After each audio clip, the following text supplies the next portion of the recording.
से दिन पर आज आम चुली रोषे हो चलते देखिए आज चुली कौन रोषे हो प्रथम अदा रसुण बाटिक रखीदे टमाटो बाटी देचे जोड़ा बड़ टमाटो बटा हो दही 2 चामच पियाज कटा आलू कटा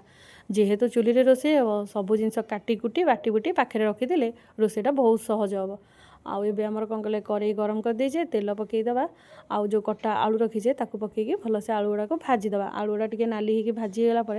काढ़ीदे एबे से कड़े पियाज कटा जो रखी पियाज कटा पकईकी कौन करना भाजवा पियाज गुड़ाक भाजी गला टिके नाली पड़गला तादेह अदा रसुण पेस्ट पकईकी भलसे कषीदे तादेह हलदी गुंड धनिया गुंड आउ टे जीरा गुंड आउ है काश्मीर लंका गुंड एति पकईकी भलसे गोले गाड़ी दबा टिके भलसे कषीगला तापर देखा आज आम कौन स्पेशल गोटे हूँ एबे जो थिला आमर टमाटो प्यूरी तादेह पकई भी देचु आ लुण टिके आ दही 1 चामच एति पकई देकी भलसे आम गोले देचु एबे जो रही था भजा आलू ताकू पकईकी मसलार भलसे टिके गोले गाड़ी दबा एबे पाड़ी पड़ा आमर चिकेन एबे पड़गला खाली आज आसी लेग पीस आ कंटा पीस बेसी आसी लेग पीस सबू पकई पकई दे तापर कौन करना मसलार भलसे कौन कर कषीदे कषीगला देखा चिकेन आज केमती चुली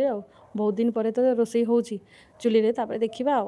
एबे आमर कौन कले ना टिके गरम मसला गुंड आउला चिकेन गुंड एति पकईकी भलसे टिके गोले गाड़ी दबा आउ किसी समय गला चिकेन तरकारी आमर रेडी शीत दिने चुली मुंडे रोषे बा बढ़िया तो आउ एबे आमर चिकेन प्राय हो गला चारि पाखर तेल भी छाड़ा माने प्राय हो गला आलू आउ टिके हबार अच्छी आउ 2-4 मिनट तक घोड़े दबा तापर देखा आमर चिकेन तरकारी केमिति हो चुली रे जेहेतु रोषे हो पूरा चुली तो पूरा जोरसोरिया जलुची गोटी जहाँ थिला कागज पेपर काठी जो जहाँ थिला सब पकईदेला चुली तो पूरा धाम धाम होकर जलुची आउ एपटे आमर चिकेन तरकारी पूरा रेडी हो गला वीडियोटी भल लगे लाइक और सब्सक्राइब करेंगे जय जगन्नाथ।